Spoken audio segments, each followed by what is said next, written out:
غزہ میں 2 سال تک اسرائیل کی مسلسل اور بے رحمانہ بمباری کے نتیجے میں 70,000 سے زائد فلسطینی شہید ہو چکے ہیں اور لاکھوں افراد بے گھر ہو گئے۔ اس تباہ کن صورتحال کے بعد گزشتہ تقریباً 2 ماہ سے جنگ بندی قائم ہے، مگر اسرائیل اس جنگ بندی کی مسلسل خلاف ورزی کرتا آ رہا ہے۔ اسرائیل کی جانب سے مسلط کی گئی اس جنگ نے جہاں غزہ کے ہزاروں فلسطینیوں سے ان کا سب کچھ چھین لیا، وہیں ماہرین کے مطابق اسرائیلی وزیر اعظم نیتن یاہو نے اس جنگ کا سب سے زیادہ سیاسی فائدہ اٹھایا ہے اور ان پر مسلسل یہ الزام لگتا رہا ہے کہ انہوں نے اپنے سیاسی مفادات کے لیے جنگ کو طویل کیا، لوگوں کو شہید کیا، خاص طور پر ایسے وقت میں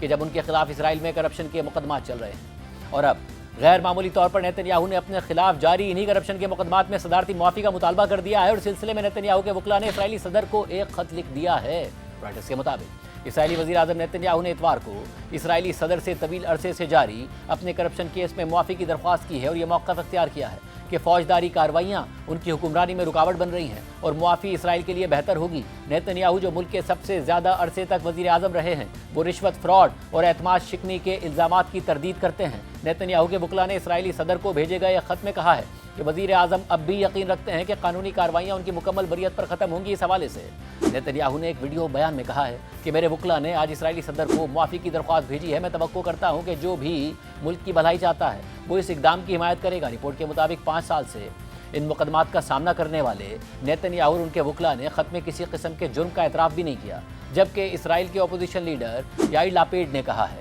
کہ نیتن یاہو کو جرم تسلیم کیے، اس پر شرمندہ ہوئے اور فوراً سیاست سے ریٹائر ہوئے بغیر معافی نہیں دی جانی چاہیے۔ رائٹرز کے مطابق اسرائیل میں عام طور پر معافی صرف قانونی کارروائی مکمل ہونے اور ملزم کے سزا یافتہ ہونے کے بعد دی جاتی ہے۔ نیتن یاہو کے وکلاء نے دلیل دی ہے کہ صدر عوامی مفاد کے پیش نظر مداخلت کر سکتے ہیں تاکہ تقسیم کو کم کیا جا سکے اور قومی اتحاد کو مضبوط کیا جا سکے۔ اسرائیلی صدر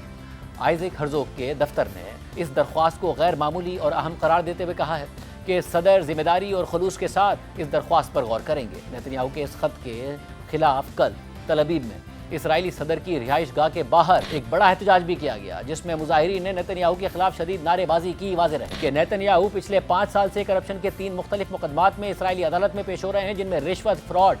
اور اعتماد شکنی کے الزامات شامل ہیں۔ ایک کیس میں نیتن یاہو اور ان کی بیوی سارا پر الزام ہے کہ انہوں نے ارب پتی افراد سے سیاسی فائدوں کے بدلے $2,60,000 سے زیادہ مالیت کے مہنگے تحفے قبول کیے، جن میں مہنگے سگار، جیولری اور شیمپین شامل ہیں، جبکہ دیگر 2 کیسز میں نیتن یاہو پر الزام ہے کہ انہوں نے اسرائیل کے 2 میڈیا اداروں سے اپنے حق میں بہتر کوریج حاصل کرنے کی کوشش کی۔